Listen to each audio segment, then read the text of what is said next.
But what did Philip do? Again, you follow it back. He just says yes to Jesus.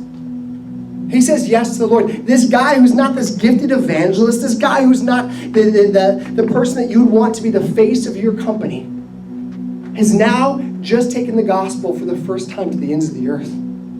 This guy who's probably more comfortable in a cubicle than on center stage, this guy who's probably more comfortable behind the scenes than out in front, has just taken the gospel to the ends of the earth. And I know that we all maybe have excuses, we all maybe have reasons why we can't take the gospel to our workplaces, to our neighborhoods, to the ends of the earth.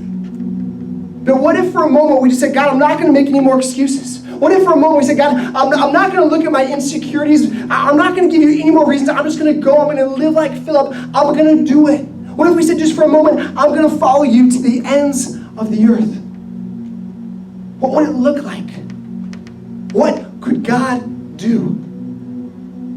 Some of you would say, but Ezra, you don't understand. God strategically placed Philip in those places. And I agree. But what if God has strategically placed you in the very place that He wants you? What if God has strategically placed you at your job? What if God has strategically placed you in your neighborhood? What if God has strategically placed you in your high school or in your college? What if God has strategically placed you in that internship?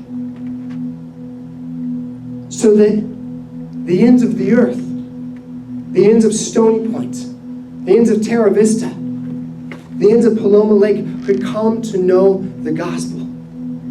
The ends of Round Rock, the ends of Pflugerville, the ends of North Austin and South Austin, the ends of Georgetown, the ends of Leander, the ends of Hutto.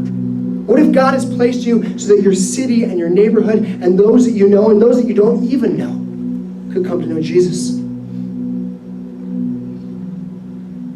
Who are the Ethiopian eunuchs in your life that just need to hear Him, that need to get saved and baptized, and they're going to go turn the world upside down?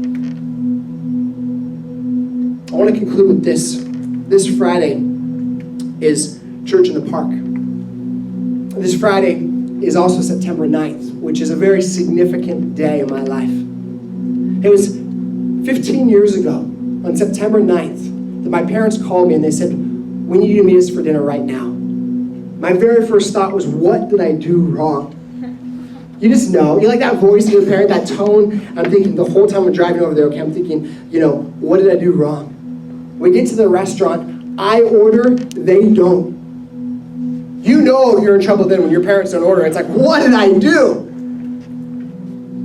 And they said, so we just need to tell you something.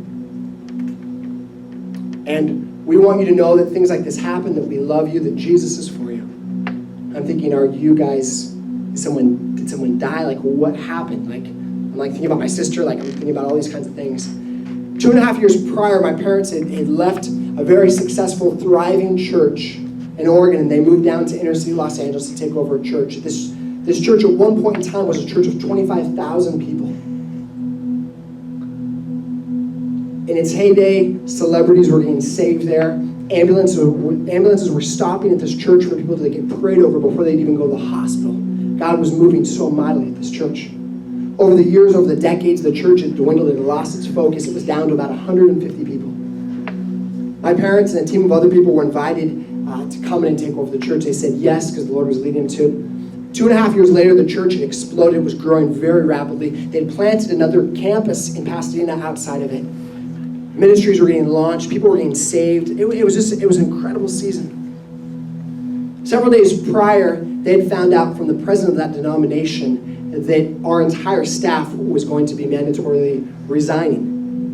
It wasn't because of any moral failure whatsoever. It wasn't because of any decisions that were made. It was simply the fact that there was a rock star teacher, a rock star preacher, a person that you would see on Christian TV today that wanted a church and needed a church building. They said, I want this church.